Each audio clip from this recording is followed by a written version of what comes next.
कितना आया था 11,000 का, 2024 में राउंड 1 में 14,000 का, जस्ट आधा हो गया। एंड राउंड 5 तक भी चले गए तो एक बहुत बड़ा जंप अपने को देखने को नहीं मिला। जो जंप था वो 2677 का ही था। तो अप्रॉक्सीमेटली इलेक्ट्रॉनिक्स इंस्ट्रूमेंटेशन के लिए भी मान लो कि 17,000 के अंदर अंदर है, 16,000 तक है, तभी आप सेफ कट ऑफ लेके चलो कि आप इलेक्ट्रॉनिक्स इंस्ट्रूमेंटेशन। तो भाई चाहते हो MIT मणिपाल कैंपस में पढ़ना, तो एक्सपेक्टेड कट ऑफ क्या रहने वाला है यार 2025 का। तो यार लास्ट ईयर के ट्रेंड के बेस पे एग्जैक्ट मैं बताने वाला हूँ कि आपको मणिपाल माहे मेन कैंपस मिलेगा या नहीं मिलेगा, किस तरीके का अप्रोच आपको रखना चाहिए। काफ़ी ज़्यादा डिमांडिंग कैंपस है यार, काफ़ी अच्छा कैंपस है ना। अगर आप मणिपाल का कैंपस टूर अगर आपने नहीं देखा तो एक बार देखना। माहे यार बहुत अच्छे लोकेशन पर स्टैब्लिश है, बहुत ही बढ़िया इंफ्रास्ट्रक्चर। एंड जो मेन कैंपस है उडुपी वाला, उसी की बात कर रहा हूँ, है ना। बहुत सारे बच्चों का यार ड्रीम रहता है यार। 1957 का स्टैब्लिश कॉलेज है, बहुत सारे साल हो गए, मतलब समझो प्राइवेट टॉप इंस्टीट्यूट, बहुत बड़ा एलुमनाई बेस, बहुत सारे बच्चों का ड्रीम है, ठीक है। तो यार आप सभी लोग चॉइस फिलिंग कर चुके होंगे। देखो फीस स्ट्रक्चर इसकी यार ये है कि 5,60,000 अगर आप ग्रुप ए के ब्रांचेस को टारगेट कर रहे हो, ग्रुप बी 5,21,000। मेनली जो कंप्यूटर साइंस एंड इलेक्ट्रॉनिक्स है वो ग्रुप ए और बी में आते हैं। तो ये एग्जैक्टली लास्ट क्लोजिंग रैंक रही है मणिपाल 2024 की। बट यार यहाँ पे गजब का एक शॉकिंग ट्रेंड मुझे पता चला जब मैंने मणिपाल 2023 और 2024 का एक कंपैरिजन किया राउंड वाइज। उसी के बेस पे आपको बेस्ट अप्रोच भी बताऊंगा कि आपको किस तरीके से काउंसलिंग में मणिपाल को अप्रोच करना। अगर आप 2023 के राउंड 1 को देखते हो तो इसकी एक ब्रांच है computers and communication engineering. For this year मैं बता दूं कि जितनी भी स्पेशलाइजेशन ब्रांचेस थी वो सारी मर्ज होकर कंप्यूटर साइंस हो चुकी है। तो सेकेंड ईयर के बाद आपको स्पेशलाइजेशन चूज करने का मौका मिलेगा। तो यहाँ पे कट ऑफ और हाई जाएगा, क्योंकि देखो CSE कोर सबको चाहिए होगा, है ना। तो इनिशियली ब्लॉकिंग बहुत तगड़ी होने वाली है, और वही मैं यहाँ पे आपको एनालिसिस में बताने वाला हूँ कि किस तरीके का अप्रोच आपको मणिपाल में रखना चाहिए, ठीक है। तो देखो 2023 में राउंड 1 में 4,773 गया था एंड राउंड 3 में 6,360 गया था। 3 राउंड की काउंसलिंग, मतलब राउंड 1, राउंड 2, राउंड 3 ही हुआ था 2023 के अंदर, जो कि अभी इस साल फाइनलाइज है कि अभी 3 राउंड्स आपके शेड्यूल में दिए गए हैं, है ना। तो जंप कितने का मिला था, अगर सारे राउंड को क्लियर किया तो 1587 का जंप मिला था। लेकिन जैसे ही आप 2024 को देखते हो तो यहाँ पे देखो कट ऑफ डिक्लाइन किया है। राउंड 1 में 4583 पे गया है, जबकि यहाँ पे 4773 पे गया था। एंड राउंड 5 तक में भी लास्ट तक 5681 अप्रॉक्सीमेट दो कट ऑफ आप देखने को मिल रहा है। एक हैवी डिफ्लेक्शन, एक डाउनफॉल आपको देखने को मिल रहा है कि कट ऑफ हाई गया है 2024 के अंदर। तो इस साल भी एक्सपेक्टेशन है कि भाई आपको इस तरह का डिफ्लेक्शन देखने को मिलेगा। अगर हम कंप्यूटर साइंस स्कोर की बात करेंगे तो 1083 पे राउंड 1 में मिला था एंड राउंड 5 में 1602 पे गया था, क्योंकि CSE कोर की डिमांड बहुत ज़्यादा है, वो ये दिखा रहा है डेटा, है ना। और जंप अपने को कितने को मिला था 519, मतलब अप्रॉक्सीमेट इतना जंप मिला था राउंड 1 से राउंड 3 2023 में, है ना। जब आप 2024 को कंपैरिजन करोगे तो आप देखोगे कि 956 पे बंद हो गया था राउंड 1 में एंड 1633 पे गया था राउंड 5 में। अप्रॉक्सीमेटली सेम रहा है कंप्यूटर साइंस स्कोर का, क्योंकि यहाँ पे कट ऑफ कट थ्रो रहा है कि भाई कंपटीशन बराबर ही रही है। लेकिन आप AIML की बात करोगे, है ना, तो AIML में भी देखो लास्ट राउंड 3 में 2382 तक गया था और यहाँ 2255, मतलब 2024 में राउंड 5 करवाने के बाद भी कट ऑफ डिक्रीज ही हुए थे। यही ये स्टैट्स आपको कंप्लीटली दिखा रहा है। अच्छा, CSE फिनटेक इस साल भी आपको ऑप्शन देखने को मिल रहा है। बाकी सारी स्पेशलाइजेशन तो कंप्यूटर साइंस में मर्ज हुई है, बट CSE फिनटेक आप भर सकते हो चॉइस फिलिंग में।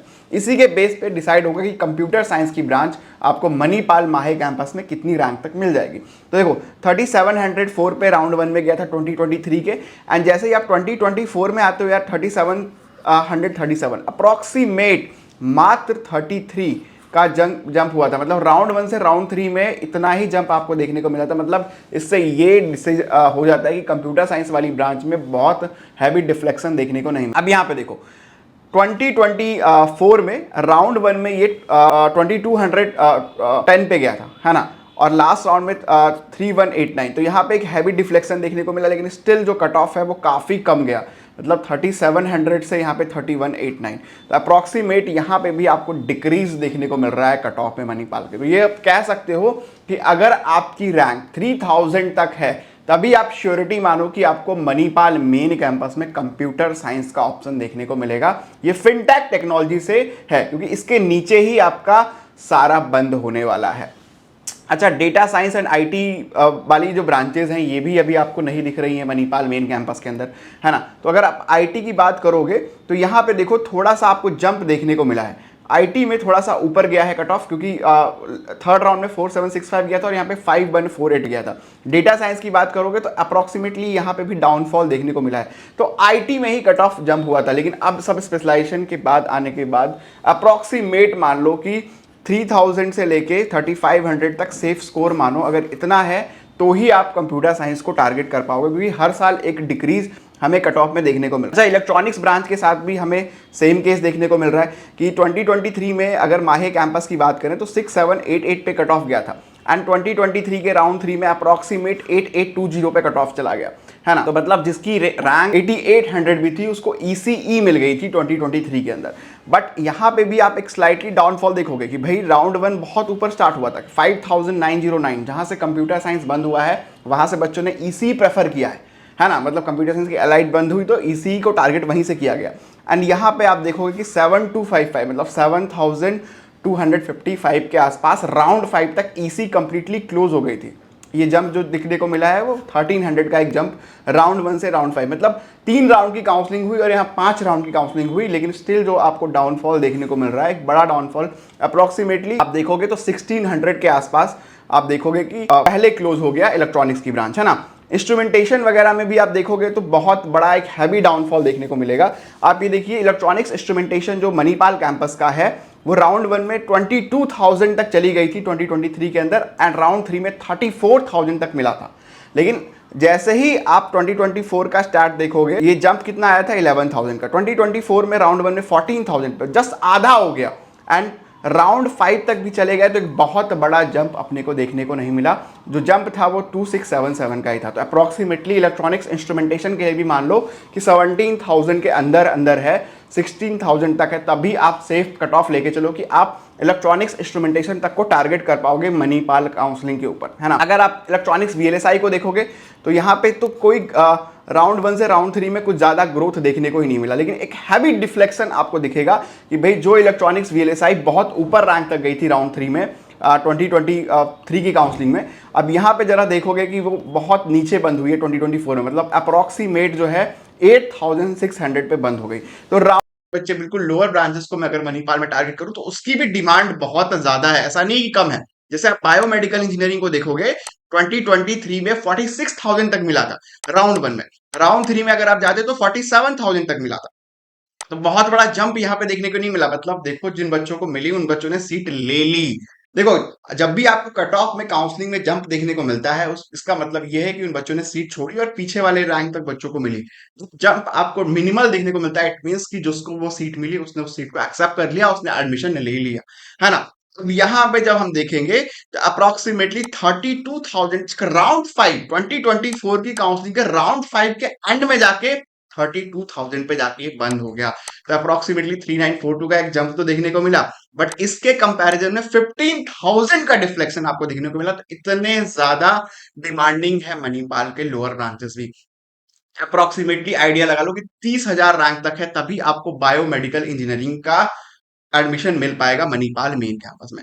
Similarly goes with biotech. अगर आप बायोटेक के साथ भी देखोगे तो यही पैटर्न अपने आप को ऑब्जर्व हो रहा है कि भाई 30,000 रैंक तक जा रहा था एंड 23,000 रैंक पे बंद हो गया। 7,000 का यहाँ पे सीधा डिफ्लेक्शन है 2024 की काउंसलिंग को, है ना।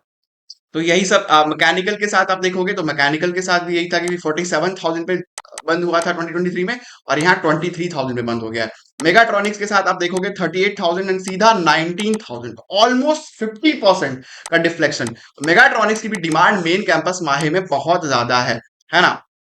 तो यार ये मैथमेटिक्स एंड कंप्यूटिंग थी जो आपकी अब अलाइड में ही आ चुका है कंप्यूटर साइंस कोर में। तो अप्रोक्सीमेटली आप देखोगे कि यहाँ पे भी एक डिफ्लेक्शन आपको देखने को मिला है, काफी बड़ा वाला, है ना।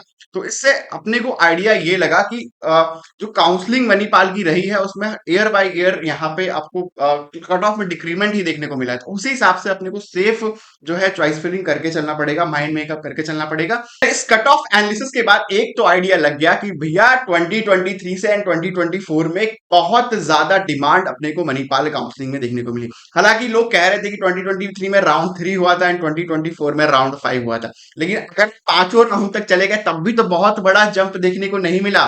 तब भी उल्टा 2023 के थर्ड राउंड के कंपैरिजन में 2024 का फिफ्थ राउंड बहुत स्लाइटली जो है एक हैवी डिक्रीमेंट के साथ बंद हुआ और बहुत हाई कट ऑफ के साथ बंद हुआ। इवन कई कई ब्रांचेस में तो 50% का यहाँ पे वेरिएशन देखने को मिला, है ना। तो इस अच्छे अप्रोच से अपनी पूरी काउंसलिंग करें, है ना। तो बैकअप वगैरह आप लेके चलो, ऐसा नहीं कि आप फुल्ली डिपेंडेंट हो कट ऑफ को देख के। तो एक बैकअप प्रिपेयर करो। If you need any help and suggestion we will surely help you. अगर आप बात करना चाहते हो, वन टू वन मेंटरशिप चाहते हो रिगार्डिंग ऑल इंडिया 50 है, तो इंडिया के अंदर जितनी भी 54 काउंसलिंग है उन सब में हम हेल्प करते हैं, ठीक है। एक सिंगल सपोर्ट से, चाहे आप ये इंटायर लिस्ट देख लो, जोसा सीसैप से लेके एंटायरली सारी काउंसलिंग के लिए, तो you can discuss with us, we will surely help you कि भाई किस अप्रोच से आप मणिपाल काउंटर कर सकते हो, है ना, और कैसे आप बेस्ट तरीके से वहां तक पहुंच सकते हो। तो ये अप्रोच आपको फॉलो करना चाहिए। अगर आपको सिमिलर वीडियो चाहिए बेंगलुरु कैंपस के ऊपर एंड जयपुर कैंपस के ऊपर, तो आप कमेंट कर देना, एक सिमिलर टाइप के एनालिसिस बता देंगे। एंड बैंगलोर एंड जयपुर के लिए क्या एक्सपेक्टेड कट ऑफ रहेगा उस पर भी हम लोग बात कर लेंगे। Thank you so much guys for watching this video. Description में मैं सपोर्ट का लिंक डाल दूंगा, जहां पे आप लेके मुझसे वन टू वन कनेक्ट कर सकते हो। और जो भी लोग ऑफलाइन सेशन चाहते हैं, दिल्ली एनसीआर से हैं, if you want to connect with me offline, तो हमारा ऑफिस या दिल्ली एनसीआर लोकेशन में है, तो आप ऑफलाइन वाला प्लान भी परचेस कर सकते हो। इन सारे प्लान्स में सबसे अच्छी चीज ये है कि इसमें सारी काउंसलिंग इंक्लूडेड है। अब मैं सिर्फ मणिपाल के ऊपर डिस्कस नहीं करूंगा, आपसे जो भी काउंसलिंग में आप इंटरेस्टेड हो, अलाइंड हो, और जहां पे आपको लिए बेस्ट पॉसिबिलिटी हो सकती है, जो बैकअप बन सकता है, उस पर हम जरूर बात करेंगे। Thank you so much guys for watching this video.